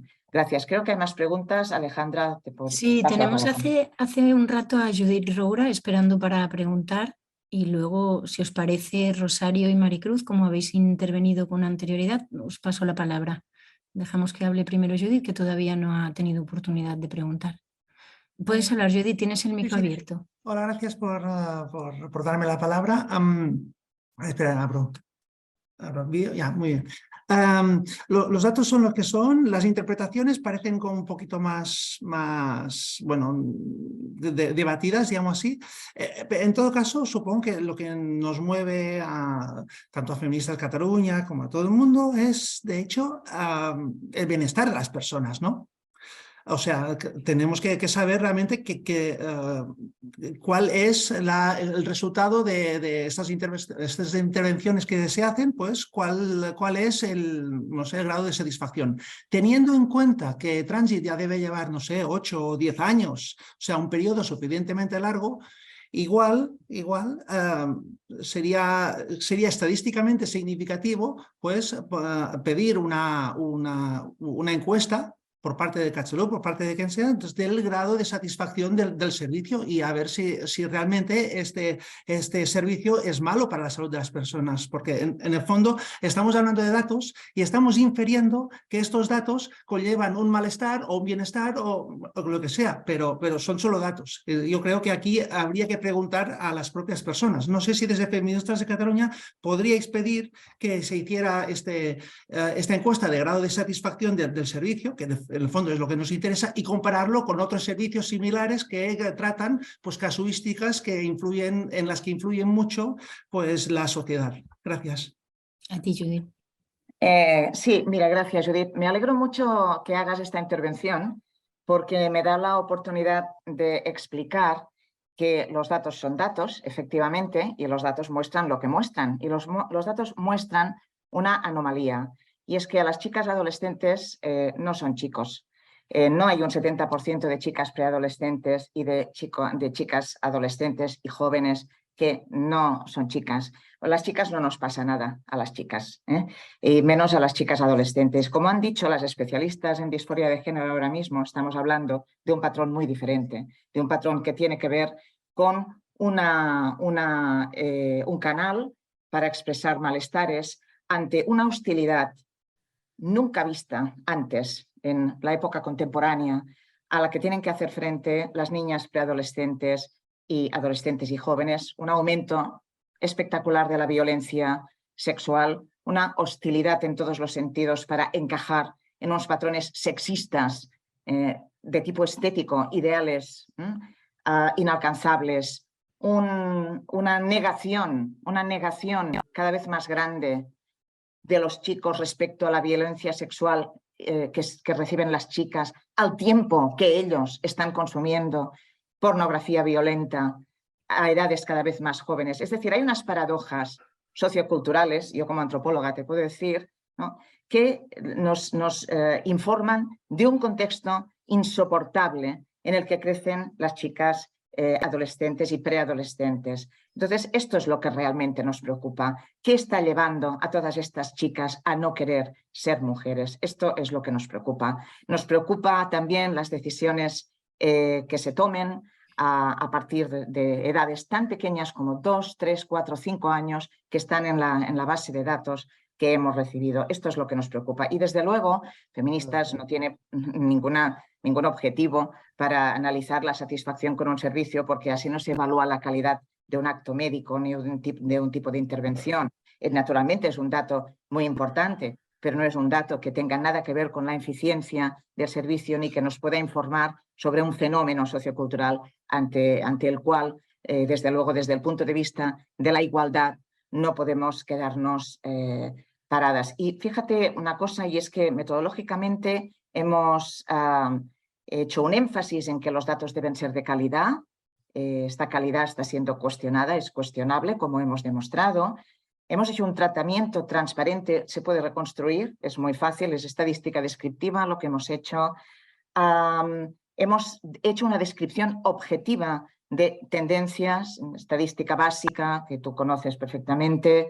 Hemos hecho una triangulación y un contraste a partir de otros informes disponibles, nacionales e internacionales, para saber no solo qué dicen los datos, sino qué podrían significar los datos y qué hemos visto, que son absolutamente insuficientes para conocer el alcance y la profundidad de un fenómeno que es del todo inaceptable, que es que las niñas no quieran ser mujeres. De esto se ocupa una organización feminista y en este caso unas investigadoras cuantitativas feministas, y es de lo que se trataba. Entonces, claro, confundir las encuestas de satisfacción con la investigación, en este caso, sobre fenómenos sociales y culturales que tienen una dimensión médica que interviene en la salud, pues no sería del todo legítimo, ¿eh? O sea, yo entiendo lo que dices, pero claro, ni es nuestro objetivo, ni desde luego ha sido el objeto de investigación del estudio que os hemos planteado. Yo apelo a las palabras que nos ha dicho nuestra colega Isabel Esteva, de que bueno, tal vez hemos hecho un estudio que debería haber hecho las autoridades sanitarias, vamos a decirlo así, no necesariamente el Servei Trànsit, las autoridades sanitarias que deberían preguntarse por qué tantas niñas y niños también de manera creciente, ¿no?, están teniendo este malestar insoportable con su cuerpo o están siendo objeto de un tipo de relatos que las puede llevar a perjudicar su salud de manera vitalicia, como vemos naturalmente en la investigación, quienes trabajamos en esta investigación. Y la última cuestión, y por favor entiéndeme, yo soy investigadora, esto lo hemos hecho un equipo de investigación, lo que opinen los sujetos sobre la investigación que se hace sobre ellos es irrelevante. Cuando el objeto de investigación no es la satisfacción, y no lo ha sido, seguramente si hiciéramos un estudio sobre la satisfacción, ese sería el objeto y sí sería relevante, pero ha sido sobre un fenómeno. Muchas gracias, y creo que tenía la palabra otra vez, no sé si Rosario, Neri, Daurella, que no ha intervenido. Gracias. Como queráis, no sé, Rosario y Maricruz están hace más rato, pero como habéis participado, os ruego que seáis breves. Me imagino que es por alusiones, que queréis contestar a Silvia, y os paso la palabra y luego habla Neri, que acaba de pedirla también. ¿De acuerdo, Rosario? Adelante. Vale, yo entro en la faceta más activista política otra vez. No es para contestar, es para ampliar. Vamos a ver. Yo considero que este informe que habéis hecho es un minicast de Inglaterra para el Estado español, ¿vale? Como todos sabemos, la Ley de Madrid en realidad no toca todas las competencias de las autonomías en todo lo que es la gestión de todo lo que estamos hablando, ¿vale? Silvia, tú me has dicho que efectivamente cuando yo te he preguntado cómo podemos hacer las autonomías para que nos deis pistas, y has hablado de confluencia feminista. Yo no sé las demás autonomías. En la mía, que es Euskadi, os digo una cosa. Si ya nos ningunean a las asociaciones locales, que les mandéis de confluencia feminista de contra el borrado del Sunsun Gorda, se apela. ¿Qué quiero decir con esto a nivel activista político? Por favor, Está muy bien que lo hagamos organizadamente a nivel del Estado español, que hagamos interpelaciones a las diferentes autonomías. Pero repito, Silvia, y esto ya va a ir fuera de este tema. Seguramente desde Euskadi te vamos a interpelar, te vamos a preguntar a ti o a Feministas de Cataluña que nos deis las pistas que he preguntado anteriormente. En Euskadi pasan olímpicamente de lo que digáis los demás. Repito, si a nosotros nos ningunean, a vosotras ya ni os cuento. Y acabo. Gracias, Rosario. Maricruz. Bueno, y yo quería hacer dos aportaciones y una de ellas iba en la línea de Rosario. Y es que, en efecto, la ley nacional lo único que viene a hacer es a respaldar, a darle un punto de afirmación a lo que ya hay en las comunidades autónomas, que son las leyes que se aprobaron, yo creo que casi todas tienen ley, y además, ojo, los protocolos de atención. Los protocolos de atención todos se basan o casi todos en el modelo afirmativo. Bien, y entonces de nada sirve tener un equipo donde haya psicólogos o donde haya equipo de salud mental que lo que sigan es este modelo. O sea, de lo que se trata es precisamente de cambiar de modelo.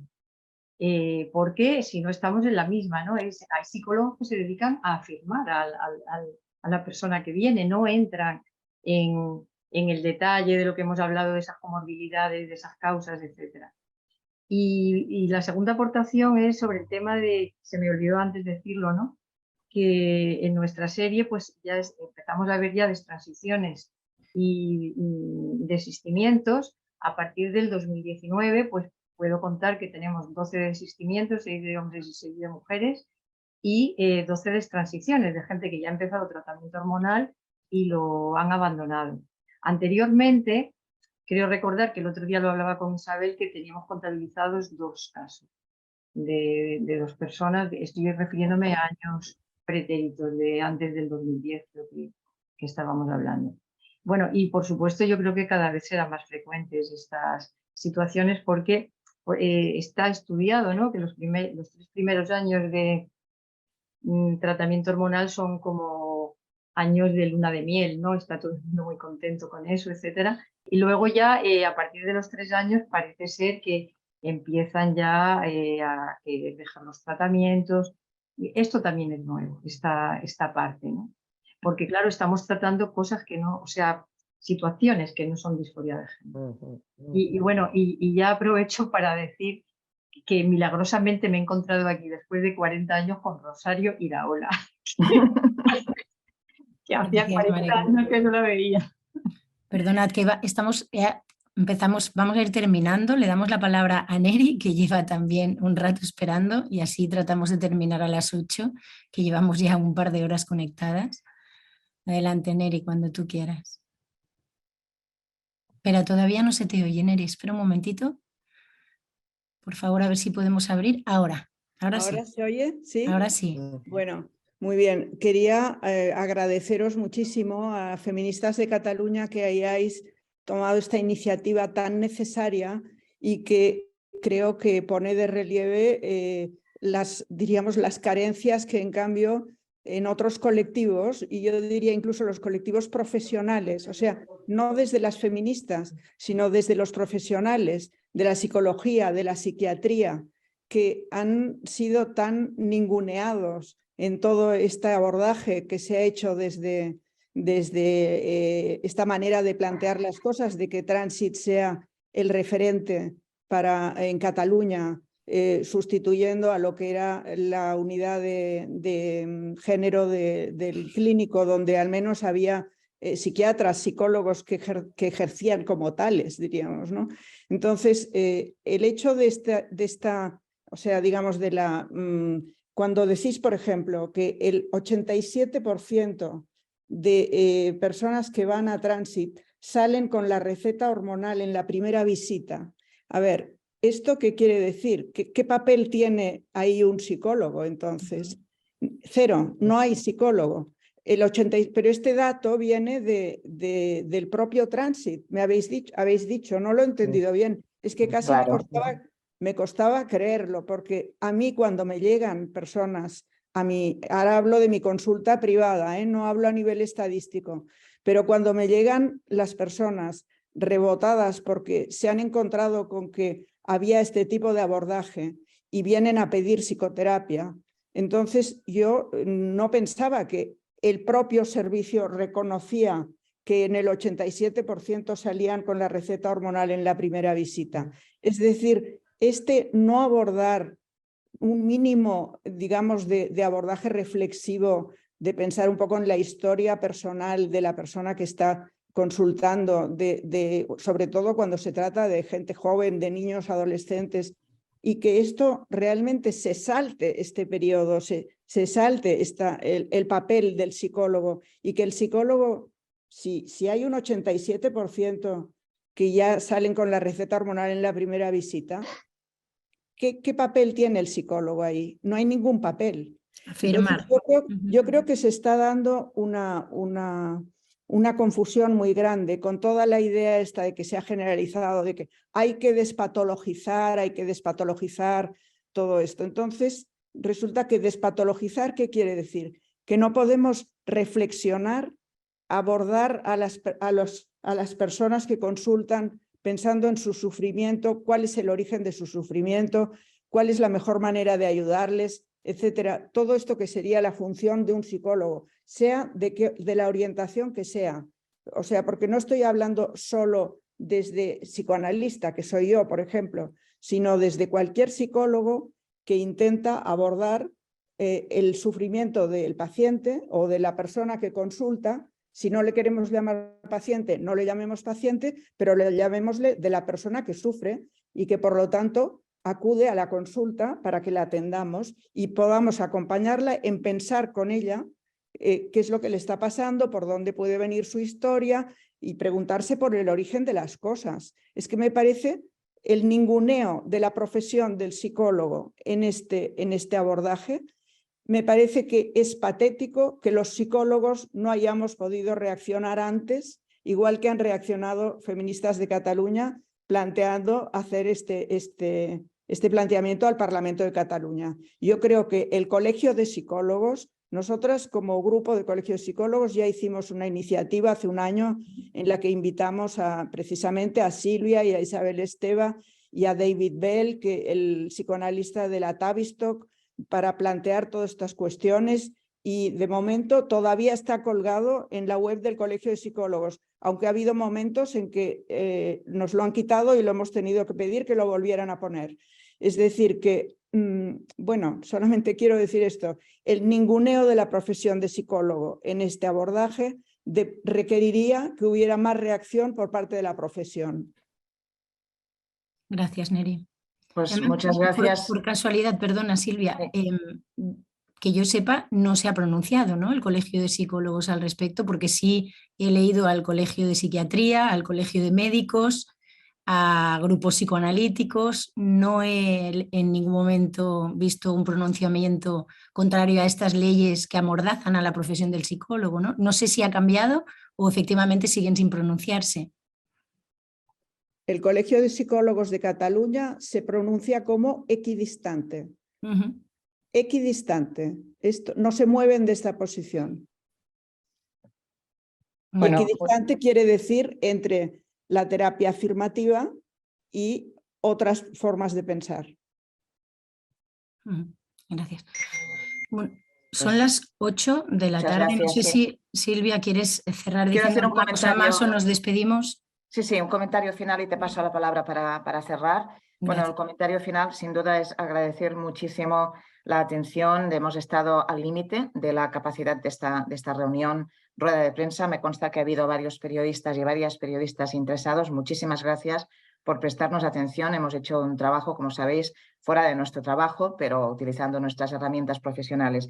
Y no quiero cerrar sin decir 3 cosas, no quiero volver a pasarle la palabra a mi compañera Alejandra Prieto sin decir 3 cosas. La primera, este informe ha sido posible gracias a un equipo de 7 personas, de las cuales 3 no pueden poner su nombre. Esto quiero que sea algo que conste y que quede grabado en este webinar. 3 no pueden poner su nombre. No pueden poner su nombre ya, ahora, sin la ley estatal que quieren aprobar, porque pueden ser perseguidas o pueden perder el trabajo. 3 grandes profesionales.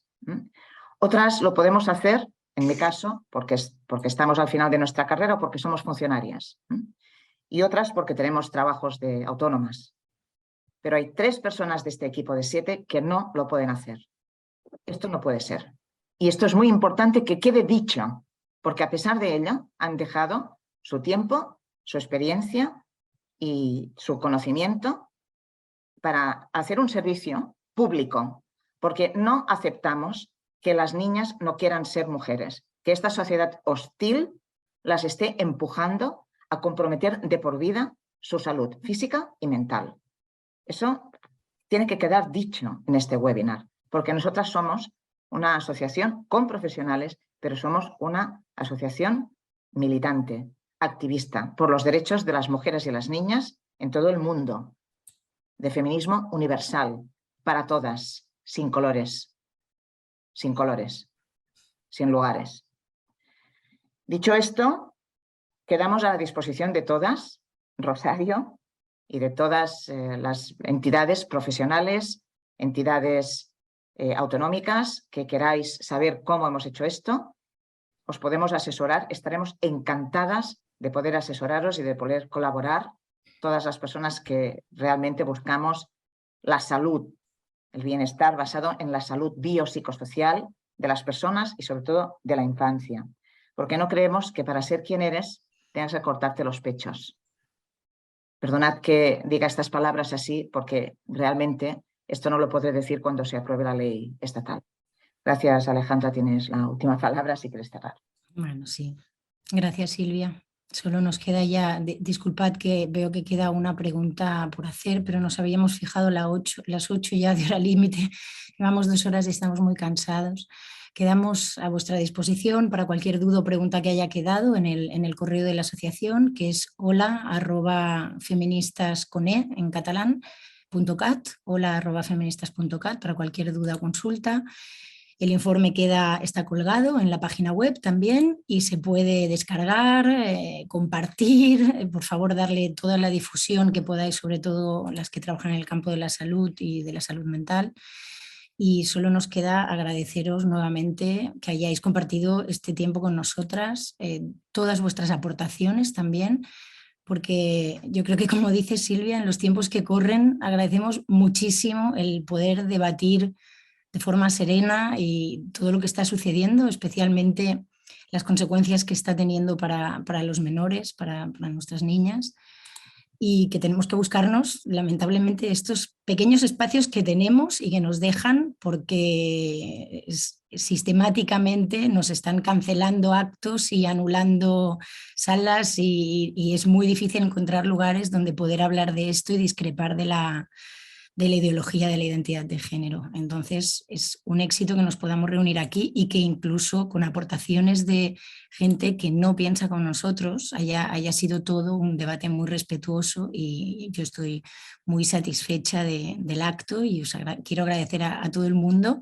otra vez la asistencia y que esperamos volver a encontrarnos, porque me parece que ha quedado gente fuera del acto que no ha podido acceder. Me han estado diciendo de fuera que hemos superado el límite de inscripciones que teníamos, así que esperamos poder hacer un segundo encuentro y resolver, pues, si queda alguna duda, y seguir participando y encontrándonos en estos espacios.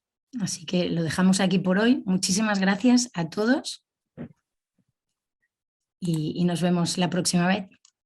Muchas gracias a todos. Cerramos ya. Gracias, Silvia, Erika. Gracias a todo el mundo. Hasta la próxima.